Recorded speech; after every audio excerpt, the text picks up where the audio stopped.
नमस्कार दोस्तों एवं मेरे प्यारे विद्यार्थियों। आज का जो हमारा टॉपिक है वह ज्यामिति का एक टॉपिक है जो किसी भी क्लास के लिए ज़्यादातर 7वां से लेकर 10th और उससे ऊपर के क्लासेस के लिए काफ़ी इम्पोर्टेंट हैं।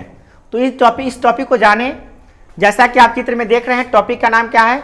जब दो समांतर रेखाओं को एक तिर्यक रेखा काटती है तो क्या क्या होता है, कौन कौन सी घटनाएं घटित होता है, उन चीज़ों के बारे में आज जानेंगे और डिटेल से जानेंगे और ऐसा जानेंगे कि शायद दोबारा कभी जिंदगी में ये कभी भूल नहीं पाए। इस प्रकार से इसको जानेंगे और आप भी इसे अंत तक देखें और समझें और इसे एकदम दिमाग में बैठा लीजिए, क्योंकि ये हर समय, हर क्षण और हर पल काम आने वाला चीज़ है। जब जब आप ज्यामिति को लेकर बैठेंगे तो इसका जरूरत पड़ ही जाता है। चलिए शुरू करते हैं। जब दो समांतर रेखाओं को एक तिर्यक रेखा काटती है तो क्या होता है? तो यहां पे हम लोगों ने क्या किया कि एक P और Q दो रेखा लिया जो सरल रेखा है, जो एक दूसरे के समानांतर है। तो हम क्या लिखे? P समानांतर है Q, यानी कि रेखा P रेखा Q के समानांतर है और L जो है ना वो तिर्यक रेखा, ये जो रेखा देख रहे हैं L यहाँ पे, ये तिर्यक रेखा है। तो जैसे ही जब दो समांतर रेखाओं को एक तिर्यक रेखा काटती है तो 8 कोण बनता है। 8 कोण का नाम हम दे दिए क्रमशः 1 2 3 4 5 6 7 8।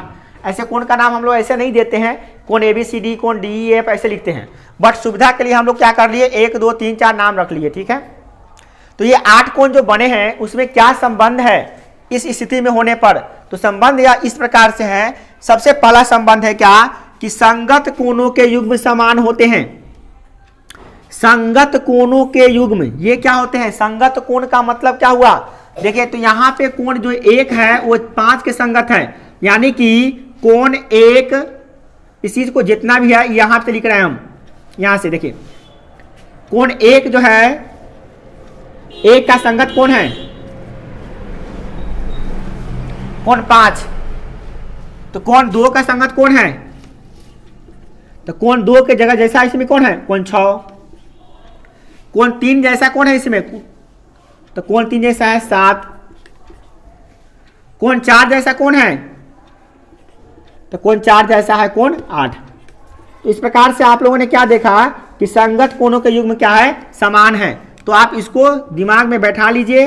अब यहाँ पे नाम हम जैसा दिए हैं उस प्रकार से है। मान लिया कोई बच्चा क्या करता है, इधर से देता है 5 6 7 8, तो उसका आधार बदल जाएगा।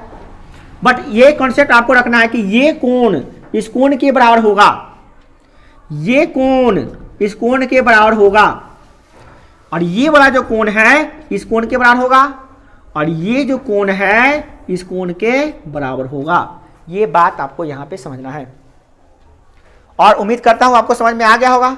और इसी कोण युग्म को कहते हैं संगत कोण युग्म, यानी कि कोण एक का संगत कोण है तो कोण 5 है। इसका उल्टा, कोण एक का संगत कोण है तो कोण 1 है। कोण 2 का संगत 6 है तो 6 का संगत 2 है। कोण 3 का संगत 7 है तो 7 का संगत 3 है। इसी प्रकार से 4 का भी संगत 8 है तो 8 का संगत भी 4 है। तो संगत समझ में आ गया संगत कोण किसे कहते हैं। अब दूसरा नंबर जो टॉपिक है इसका अंतः एकांतर कोण बराबर होते हैं। अंतः एकांतर कोण का मतलब क्या है? पहले तो करा अंतः मतलब अंदर चले आइए, तो 4 कोण देख ही रहे हैं बाहर है। अगर ये घर है तो 4 कोण, कोण 1 2 8 और 7, ये सब बाहर वाला कोण है। अंदर कौन कौन कौन है? तो अंदर कोण है 3 4 5 और 6, ये चारों अंदर है। तो अंतः एकांतर, एकांतर का मतलब क्या होता है? एक तिर्यक रेखा जो है ना, एक इधर है तो एक इधर है, यानी कि अंतः एकांतर कोण कौन हो गया? कोण 1 का अंतर, कोण 3 का अंतः एकांतर कोण कोण 5 होगा। तो इसका मतलब यह हुआ कि कोण 3 बराबर होगा कोण 5 के, अंतः एकांतर कोण बराबर हो गए। और 6 जो है ना, 6 ये दिखाई दे रहा है 6 कोण, ये 6 वाला जो कोण दिखाई दे रहा है यह कोण 4 के बराबर होगा। तो ये कोण 6 4 के बराबर होगा, यानी कोण 6 बराबर कोण 4। नाम जैसा काम। अंतः तो अंदर बड़े, तो अंदर बड़े 4 को था तो 4 को देख लिया। आप बाहर वाला मत देखिए, सिर्फ अंदर वाला 3 4 5 6 को देखिए। एकांतर माने कि एगो एने लीजिए तो एगो ओने लीजिए, तो एगो एने लिए 6 तो एने क्या हो गया 4। और एन लिया 5, एन क्या हो गया 3। एन ओने मैंने क्या, ये तिर्यक रेखा के एन और एन, ठीक है। तिर्यक रेखा के अगर इधर 5 लेते हैं तो इधर 3 हो गया। तो इसका मतलब ये हुआ कि कोण 3 का अंतर कोण कौन हुआ, तो कोण 5 हो गया। और कोण 4 का अंतर कोण कौन हो गया, तो कोण 6 हो गया। और ये दोनों बराबर होंगे, फिक्स है। कब, तो शर्त याद रखिएगा, जब ये दोनों रेखा समानांतर है और ये तिर्यक रेखा तभी ऐसा होगा, बाकी सब कंडीशन में नहीं होगा। चलिए तीसरा नंबर कंडीशन क्या कह रहा है, तिर्यक रेखा के एक ही ओर बने अंतः कोणों का योगफल 180 डिग्री होता है।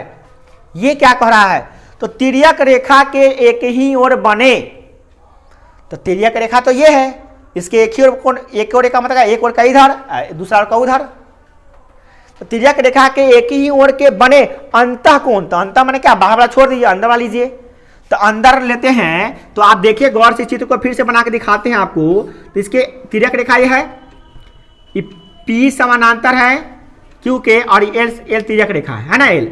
तो अंदर बड़े कौन कौन कौन है, एगो 4 है, एगो 5 है, एगो यहाँ पे 6 है, और यहाँ नहीं, यहाँ पे 5, गलती हो गया, यहाँ पे है 3, और ये है 4, और ये है 5, ये है 6, है ना।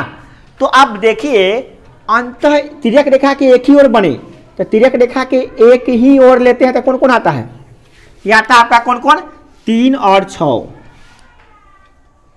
फिर दूसरी ओर लेते तो क्या आता है 4 और 5, यानी कि 3 और 6 जोड़ेंगे तब 180 होगा। यानी कि इसका मतलब ये हुआ कि कोण 3 प्लस कोण 6 बराबर होगा 180, और कोण 4 प्लस कोण 5 बराबर भी होगा 180 डिग्री।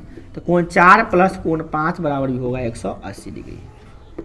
इस प्रकार से आप इसको दिमाग में सेट कर लीजिए।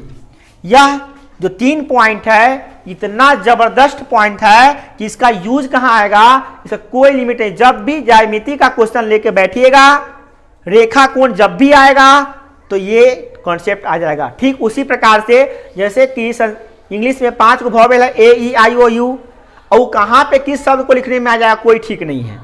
ध्यान रहे, ये कंडीशन तभी लागू होता है जब दो समांतर रेखाओं को एक तिर्यक रेखा काटती है, तभी लागू होता है, अदरवाइज ये कंडीशन कोई लागू नहीं होगा। और जान लीजिए जब लागू होता है तो तीनों होता है, एक नहीं, मगर जिसका जो काम होता है वो निकाल लेता है। हमको इसका किसी सवाल बनाने में इसका काम आया तो इसको निकाल लिए, किसी सवाल बनाने में इसका काम आया तो इसी को निकालेंगे, दोनों को नहीं हमको जोड़ी है। मगर याद रखें, जब दो समांतर रेखाओं को तिर्यक रेखा काटेगी तो यह 3 चीज होना तय है, फिक्स है, तीनों चीज होगा, बट तीनों का उपयोग हम हर समय नहीं करेंगे। Thank you for watching. जय हिंद, जय भारत।